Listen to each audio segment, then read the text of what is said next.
Thanks very much for having us here today. NZOSR, New Zealand Ovine Sire-Reference, we've been going for nearly 35 years.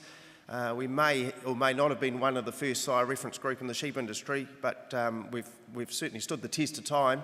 We're doing a lot of different things now compared to when we first started, and that's what we're going to take you through. There's actually three of us, because Chris does our technical work and has been involved ever since 1985, and he's going to speak shortly. Chris is from Lincoln, and he does a whole bunch of things. I won't say them because I'll miss them out. He might add to that. But he runs the analyses and the technical stuff that we do. And like John, tend to work in the background. I'm the show pony, and so it's really good to be able to co-opt these two to come and share the load and tell you a little bit about what we're doing. So John's going to start off. This whole idea, concept came out of John's mind. He's, as I say, works in the background, doesn't push his own barrow, but he's a very clever man. He thought about this stuff in the early 80s, and he was using DOS spreadsheets and doing his own, running his own computers before any of us had computers. And he formulated the idea and has developed it. And so John, who runs the Waione stud near Whanganui, is going to start and talk a little bit about the history and how it got set up. Well, I'll hope you'll excuse me using a few notes, because after screaming past the age of 65, I thought I was going to retire, and you lose your ability to communicate and speak in front of people, and the only real communication I seem to be doing these days is what I would call mentally telepathic communication with my dog team. So just to give you a rundown on where we are today, we have 29 registered Coopworth flocks covering about 14,000 female gene base who have all been selected according to Coopworth regulation. And we've, in the current reference, we had 394 parent sires used in the matings between 2013 and 2017, all selected within the Coopworth requirement of the top 15% of MW, and of which the best 30 were presented to our selection day in February this year. So that's equal to the top 50% of, 1.5% of all qualifying single-entered rams in the Coopworth Society. It's quite interesting that Peter actually stole my thunder and talked about a heap of stuff that I was going to. And I was going to say that pyramid was all the rage in the late 70s and early 80s. And apparently it hasn't really gone out of fashion. But for going into the history here, if you just ignore the dotted line on the right-hand side for a start, that old pyramid was really what we started farming under, where the Ram Alley breeders occupied the position at the top, and they supplied all us commercial and multipliers down the bottom, and there wasn't any transfer back the other way. But crap started to appear with the likes of Tony Parker and Graham Height at Waihora extending further into the commercial base than considered decent at those times, which was great, fantastic even for the commercial man, but far from cool for stud breeders in the multiplier category. Those running the nucleus groups still had a want to maintain their sense of place and privilege, and the multipliers supplying good ewes were thwarted in access to top sires through the pecking order, either behind the nucleus first pick, or under group rules, the rams were the property of the owners of the ewes, or if there were a number of suppliers, and two groups I belonged to, one had 20 suppliers, and you moved up the roster, and I was looking forward to the prospect of waiting 20 years to get top pick of the ram behind the nucleus breeder.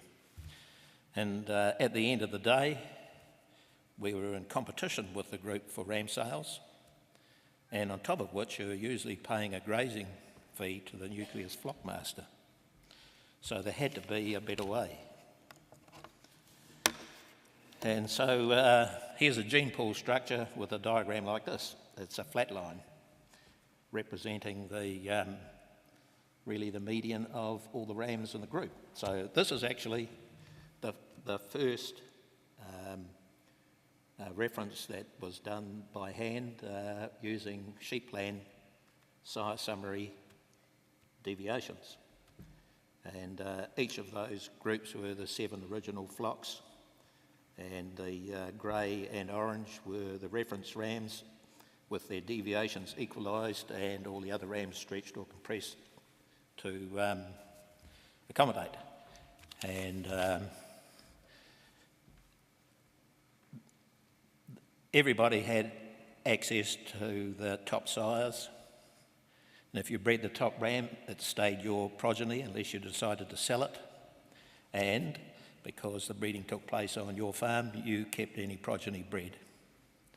What's more significant but less evident than in the diagram, that although the competitive instinct remained and breeders wanted to compare how well they did or where their flocks sat in the general scheme of things, there was an awareness that the flat line represented a nominal mean of all flocks, that ram performance bounced around from year to year, and it was just as quick to drop poor performing rams as it was to breed the best of the blue stack sires with the daughters of the other blue stack sires. So the plan was, at the AGM selection day, we'd choose the reference sires, publish a list of the sire rankings, and select the next year's reference sires. So getting started, the group was established in 1985, and I have to give a nod here to the Livestock Improvement Association, which was about 20 or 30 minutes drive away from me down at Awahuri. They'd already done some work with AI previous year with Perrindale Genetic Development Group, and some Romney Development Group people had already AI'd the previous year. So that was pretty handy that I could pop down there, take our selected rams down to Awahuri, and Graham Morris was a big help, managed the facility down there. One morning I walked into the smoko room and the boys were all having a chuckle, and I said, what's so funny? And they said, they had a ring from the Wellington Zoo, and they were pondering on being able to do some AI with a crocodile, and they were joking about who was going to go to Wellington to do the collection. So it was a time of great inventiveness for us. Livestock Improvement did the AI in the first year, and we quickly learned to do things ourselves, and we invented our own speculums. Unfortunately, I forgot to bring them, but it was a little piece of PVC tube with a little torch glued into it. We modified our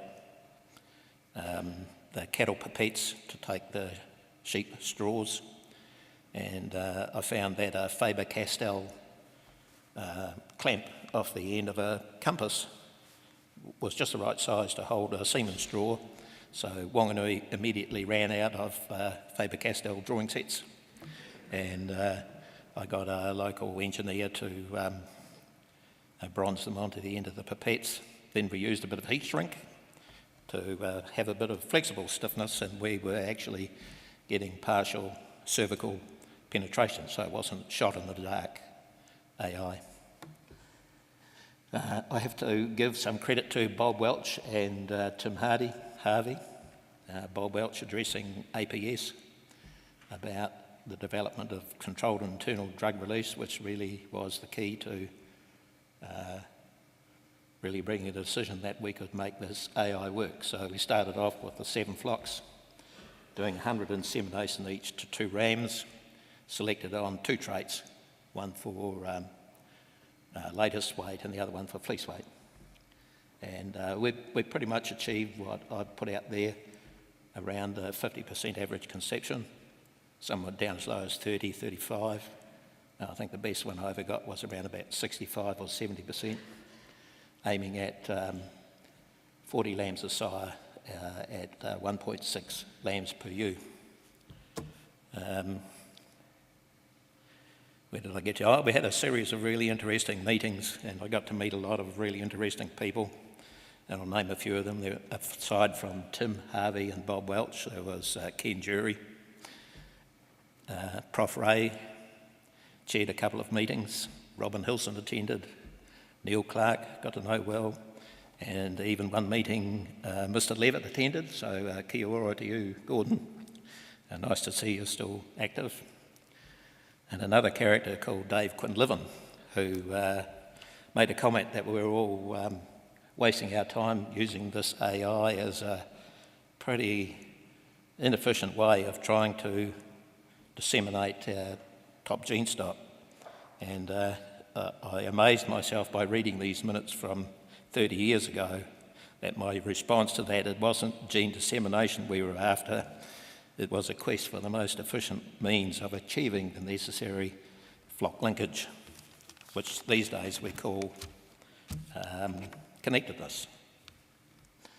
So here's our first selection day. Unfortunately, about half of those people are no longer with us, but we established at that time a secret ballot for selecting the best rams and a ranking system. So, and I think that's really, somebody touched on that in an earlier speech about, Russell did, about, there were some forceful characters in a group, and we established that right from day one. And I made perhaps a little bit was too scathing there that more heads are better than a selection of the next, but in actual fact, it's worked really well. That it's a really good way of establishing what's important to a whole range of people. So with that, I'll hand over to Chris to carry on with the technical discussion.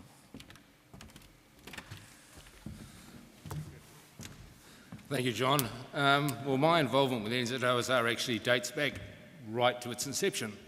At the point, as John said, in 1985, I was actually employed by the late Graham Matheson, who's part of the photos here. So it's not just the technical side of my employment at Lincoln, it dates back to its inception in 1985. Okay, so really what I've been asked to talk about here is what the technical side of this is and how it's evolved over time from those early days through to the current time. In 1989, FlockLink, which is a performance recording service based out of Lincoln University, was formed, and that was the fallout basically from the change from sheep plan to animal plan. So FlockLink was based in what was called the Animal and Veterinary Sciences group at Lincoln in those times, and we were charged with providing the analysis for NZOSR using a cross-flock animal blood model to produce individual trait breeding values for size used in those NZOSR flocks. For those of you in the some of the audience I know who were involved in the formation of SIL, you'll recall that the importation or transfer of data from various recording schemes into SIL was a nightmare. The same sort of nightmare occurred with FlockLink in terms of being able to do this analysis, because some of the flocks that were involved were not recorded with FlockLink, they were recorded with other schemes.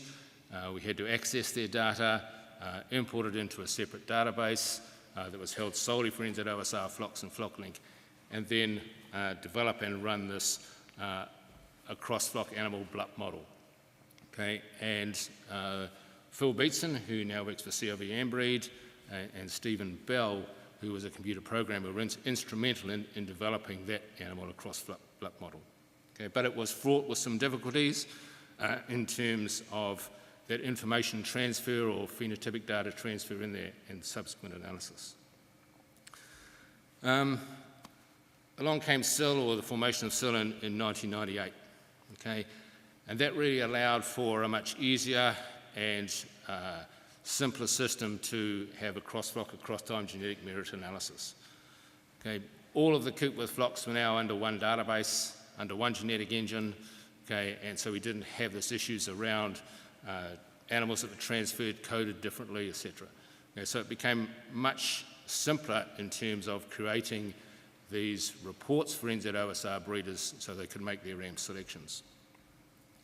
So all of the registered Coopworth breeders were recording with SIL, and at that point in time we were running a weekly cross-flock analysis based on the Coopworth flocks.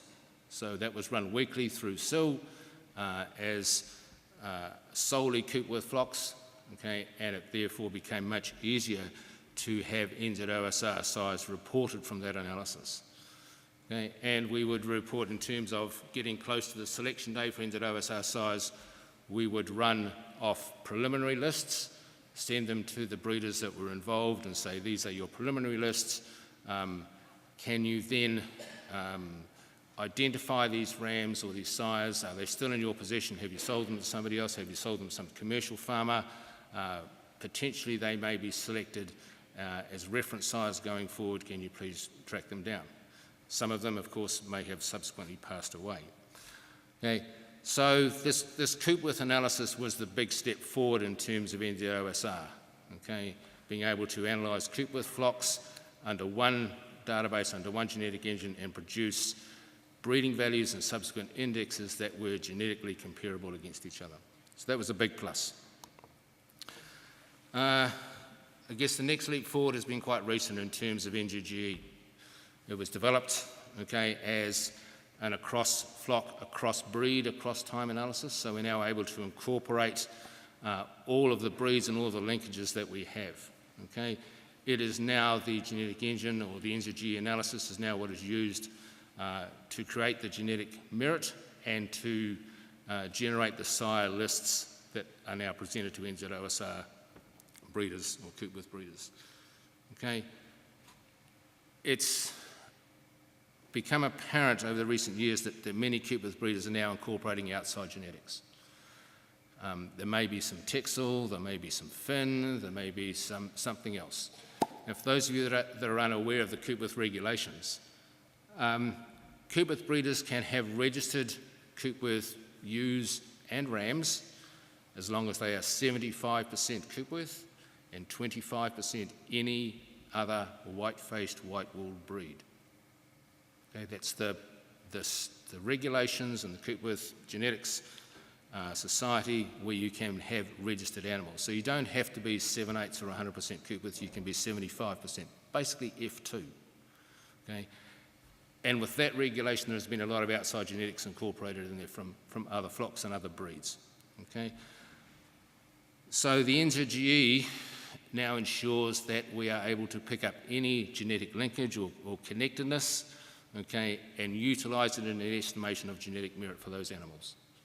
And so we are now incorporating all those 1,194 flocks, or whatever there is in NZGE now, and extracting all the information we can out of that database and those genetics in producing the breeding values and subsequent indexes. So how has this worked in terms of our genetic progress? Now, what I've taken out of SIL is some genetic trends graphs, and the blue line represents all of the dual-purpose flocks, or the average of the dual-purpose flocks in the NZGE, and the orangey yellow line represents the NZOSR flocks. So if we look at this first graph, which is maternal worth with meat, it would suggest that yes, NZOSR flocks were very happy, okay, we're ahead of the blue line and still tracking upwards. Okay, so the overall index, maternal worth plus meat, is what some of this selection is based on. There's individual gold traits as well. But if you look at it as an overall, you would say, looking at those lines, that we have been moving forward, tracking above the blue line since the 2000s. So what's happened to some of the other traits? Okay, cap reproduction. Coopworths have been renowned in the past for their reproductive ability, and you would expect it to be exactly like it is, okay, above the blue line and tracking forward. Survival, okay, currently above the blue line, but there has been some issues in the past. We all know there's been some issues with particularly recording of survival and how it's been recorded, okay, and you'll see that in the early days the NZOSR flocks were below the national average for dual-purpose flocks, now risen above the line, okay, and people are now more confident about how they record survival, okay, and how it's recorded in the SIL database and used in the survival analysis. Lamb growth, okay, so we are above the line, but only just, so we're tracking along a little bit above the average for the dual-purpose flocks, still acceptable, okay, and so you'd basically say that Coopworth breeders were pretty happy up to this point in time.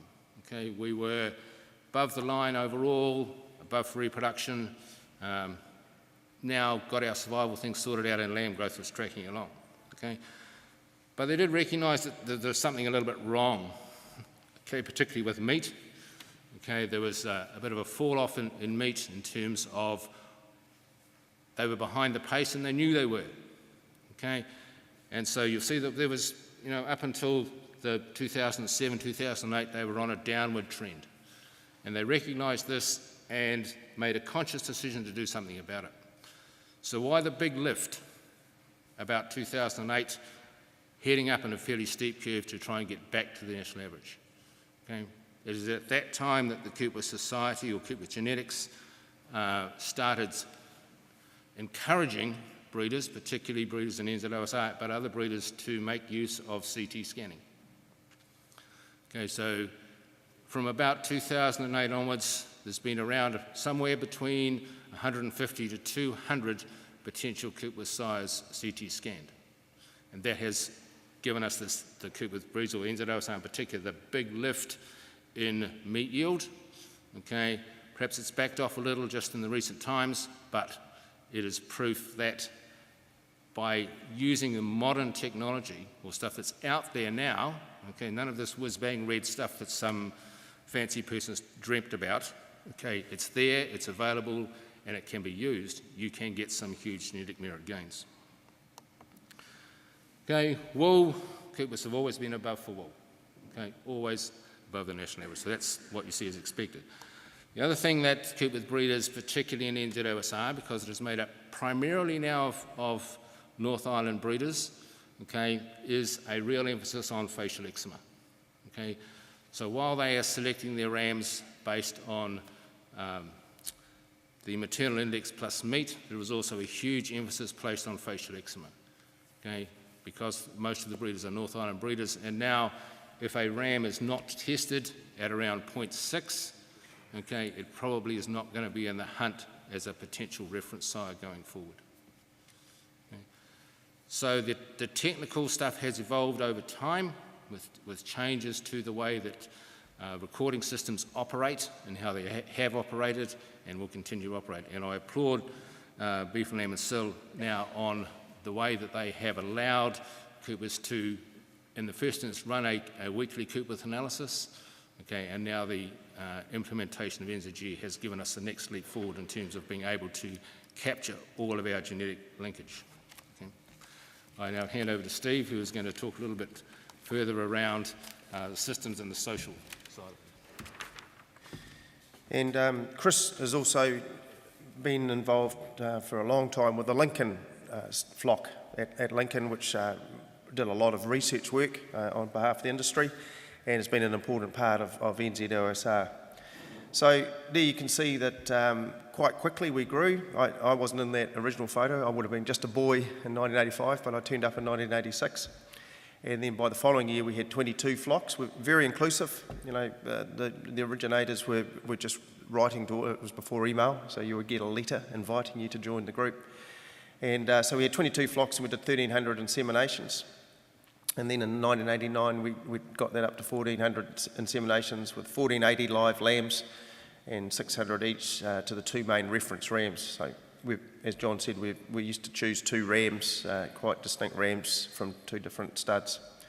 Increased demand and limited life of fresh semen meant a move to frozen laparoscopic AI, particularly because we had several South Island flocks including Lincoln. And Nigel J, Phil Beatson was involved. Nigel J is here at this conference. I haven't had a chance to chat to him, so they were very instrumental in that. And Richard Lee and I have a great story about when we did do a fresh semen collection in my yards, and I had to catch a plane and get this fresh semen down to Lincoln rapidly, so that it was within, and he managed to get the ejaculate all down his face, and I was very on edge because I had this very tight time frame to drive to Palmerston North. I was very keen just to scrape it off his face and stick it into straws, but he wouldn't let me, and it was an agonising wait for the ram to have another go. We were getting higher conception rates and fewer ewes were needed. We also did quite a bit of frozen semen exports to the States and Australia. and established sister societies. America sort of fell by the wayside, owing us quite a bit of money, I seem to remember. But we still have good contacts, not so much in terms of NZOSR, but they will now contact individual breeders. They will keep an eye on our lists, and we share all our information with the Aussies, and they just directly contact the breeder that they're interested in and arrange the semen exports that way. And so we've stopped doing that. John and I used to coordinate that, and it was quite a bit of work. So there was exports up to 1,000 straws annually, and the royalties going to the ram owners. Catalogue in 1988, we were putting catalogues out early on, which was just a shop front for our wares, for ourselves and our own purposes, but also so that other people could see what we're up to, and if they were interested in either joining the group or using our genetics, they had the option to be able to buy semen. How are we going for time, by the way? Oh, I thought she was looking at me. She's not. So that's an example of a catalogue there. Right early on, because of the North Island influence, we had several innovators who are not here now, but their flocks continue. Dave Hartles with Ashgrove, and Clive Woodward with Nikau, which Kate runs now. Edward Dinger, of course, with MNCC, which is now trends into the Romani stud with Ross. So they were really innovative with the facial eczema, and then people like me rode on their coattails. I was able to use their ram, so that when I started doing ram guard, I quite quickly went from 0.25 to 0.6, much to their annoyance, in about 6 years. But because I'd been able to use and access their genetics from the very good work that they were doing with ram guard testing. So I was the second chair. Pat Dillon was the first, wasn't he? Pat? Was it Pat? Yeah. He was crook at the time, and so I turned up in a meeting and suddenly found myself as chair. So we've had the same three of us ever since. We do keep offering to someone to take over the roles, but it hasn't happened. In 1994, we look back and we could see that the top ram back in 1985 is now 50th. We've seen the genetic trend lines from Chris.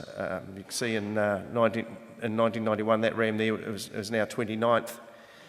And John's got a note there that his Waione flock had used close to 30 NZOSR size, and you can see their average weaning weights, how the improvements that he's been able to record. And I do remember at one stage we had some very old semen from one of the early years, from the mid to late 80s, and we sort of all reluctantly inseminated ewes with it. And that was 5354. Oh, 5354. So, and got the result that we were expecting. So it was good positive reinforcement that what we were doing was working, and now we have these tools with the genetic trend lines that Chris has just shown you, which helps there. So we touched on a bit about that. Less flocks were AIing, and then we started doing more ram swapping and circling. Peter gave us a sort of cautionary note about that, but it's certainly a lot easier, and the exports have wound down, as I explained. It wouldn't be a very good sheep breeding conference if we didn't have at least a couple of selection sheets that we all use. So Chris will send out. We now do our ram selection dates at my place now in the Hawke's Bay. It used to be in November, late November, early December. We now do it as late as we can in terms of early February, and that allows people's weaning weights to be inputted, and so we've got an update on survival and the weight trays. Just so that the lists are really fresh in terms of our selection for the rams for the coming tupping. And so each of us, and we all see each other's information that comes out in just one big sheet. So that's Marlow there.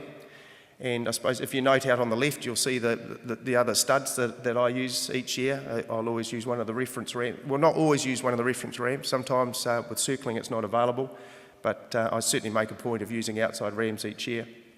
And from Marlow's point of view, if you look out to the right, with a number of progeny, it might be a bit small for you to see, but there's 3 rams there that have been reference rams from Marlow, and because we've been chasing linkage, connectedness, we're really keen for our ram to be selected so that it is used by our peers. So it goes back to what Peter was talking about the cooperation.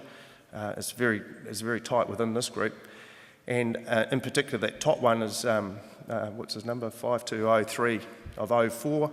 He was was my first reference ram, but he also got picked up by when he sold down to Southland to Dave Calhoun, and he was using the CPT across years, and he's got, I'm not sure how many it is, it's several thousand progeny in the system, including quite a lot over in Australia. So from my point of view, that was fantastic in terms of my linkage and connectedness, and a couple of other rams have been used there, and then with my use of other people's rams, I see very little movement in my numbers. I don't get sudden surprises. The rams, the figures that are estimated on my selection sheets when I see a sire summary, those rams move down very slowly and up, or else up very slowly. So I think that is a reflection of how well the Marlow stud is connected. And then Chris will pull all the top, there's the front page that John mentioned, so that's our selection list from this year. And so all just the top ones.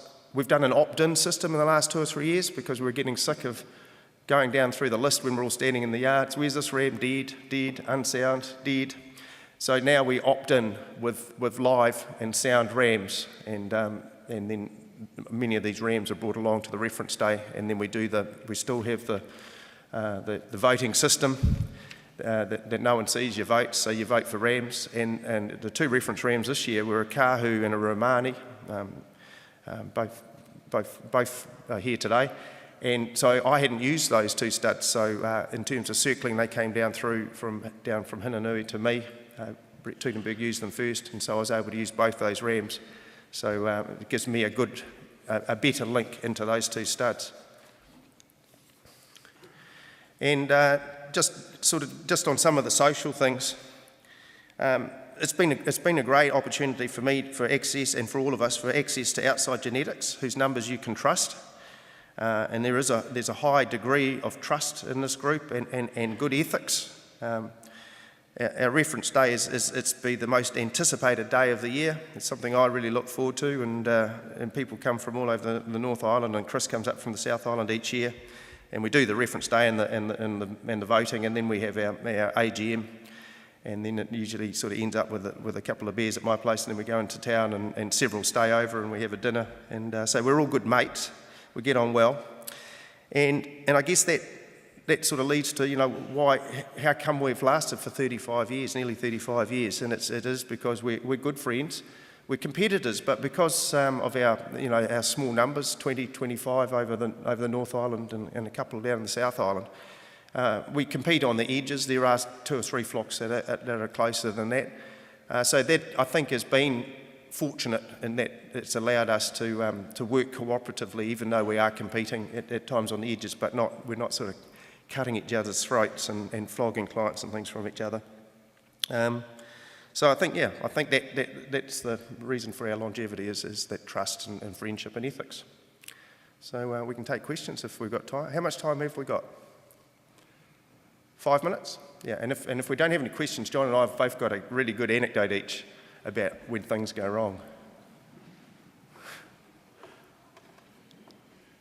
I'll tell my anecdote then while we're waiting for a question. Brett Teutenberg's not here, but his family are here today, and I don't know, it was about 4 or 5 years ago, 66, I can't remember the year. He was particularly pleased with this ram. It was a fantastic looking ram, and it was duly selected as a reference ram. And at that time I was doing the training for semen collection, and because we were no longer exporting, so I could do it out of my own yards. And we parked him in a paddock and all shot off into town for the dinner and the night. And the next day I was doing some farming, and I suddenly noticed down the road there was a sheep in the water table, and I thought, oh God, please don't let that be Brett's ram. Any sheep, any one of my neighbour's sheep or one of my own would be good, but no. As often happens, it was Brett's ram line that had been hit by a car during the night. He was quite a good escape artist, it turned out, and he'd come out onto the lane and down through all the open yards from when we'd loaded out everyone's rams as I was leaving, and got out on the road, and he had a broken leg. He was such a well-conditioned animal, it nearly killed me and a neighbour to load it on the back of my ute, and I rushed it into vet services in Waipukurau to get its leg fixed, in hope. Subsequently, I wrote about it, so it might be a bit familiar, and I got in trouble with MPI, and there was a complaint about me carting a sheep with a broken leg. I had it all laid down and coats and things all around it. And the only reason I got off being prosecuted was I made the point, well, if it was a cat or a dog, one of my dogs, I would have done exactly the same thing, so why is it different for me trying to get immediate attention for a sheep? So I actually got off from being prosecuted on that. It made me a lot more careful about what I write about, I tell you. And Anyway, we got it there, and they took a look at the league, and they just said, look, Steve, it's unfixable. We can't fix it. You're going to have to euthanise it. Well, by this time, I rang Richard Lee for advice. He was, then working for Focus. I was hysterical. I'm a bit of a panicker into these sort of situations. Anyway, so I got the protocol, and we had to euthanise this magnificent beast, because it wasn't mine. If it had been mine, I would have cut its throat in the water table. It was someone else's sheep that I'd just been entrusted with 12 hours earlier. And we euthanised it. The vet used a scalpel and cut the balls out, and we stuck them in a chili bag with hot water, and I raced up to Napier for the flight that I'd already I'd found out what time it was going, and met the flight and put them on there, and they went to the balls, went to Auckland, and then went to ABS in Hamilton. And I was hoping that night to be able to ring Brett and say, well, there's some good news and there's some bad news. Your ram's in a body bag in a trailer at Vet Services, but we got 100 straws up in Hamilton. But it was only bad news because they couldn't get any viable semen out of the balls, so it was just bad news and bad news. Anyway, so sometimes it doesn't always go very well. Did you want to tell that story? It's probably better than questions anyway. Tell us your story, John. Going? It's going? Yeah. Oh, my sad story is every ram breeder's nightmare. I had to meet the Tulloch transport truck to send a couple of Chris's rams back down to Lincoln at Fielding Depot at 3 o'clock one afternoon. And I got down there, and at 4 o'clock there was still no sign of Tulloch's truck. So I rang Mataura, and they said, well, hang on, we'll try and find a truck for you. And they rang back and said, he's in Foxton. And I thought, crikey, so I've got to rip down to Foxton. So off I went down through the back roads through Rongatea, the little narrow tar-sealed roads, and I hit a piece of roadworks, and the trailer bounced in the air. And I thought to myself, goodness gracious, or words to that effect. Looked in the side wing mirror, and here's a ram about 300 yards back up the road, picking himself back up off the road. And the road was so narrow, I had to drive another couple hundred metres to find a gateway to turn around in. And so I went back and pulled up beside the ram, who was still standing there looking a bit sort of bemused, but his mate was still in the trailer. So I skipped around the back and opened the door, and wondering how I was going to get the ram back in, and the mate up in the trailer went, "Brr," and the ram looked up and jumped into the trailer. So I shut the gate. So that was one of the best short-headed yards I've ever done without a dog. Any questions? Lincoln Rams. Any questions? One comment here. Can you imagine Steve Wyn-Harris with a chili bin with blood on his running shoes, a chili bin with a set of testicles, racing around the Napier airport, trying to get these nuts on the flight, looking like a serial killer? Yeah, it's just a good visual.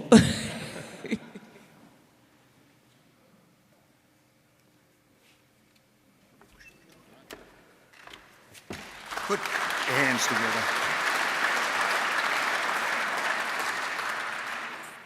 Yeah, I'd like to congratulate the Coopworth Society, really, because they set the standard for integration and cooperation between one another.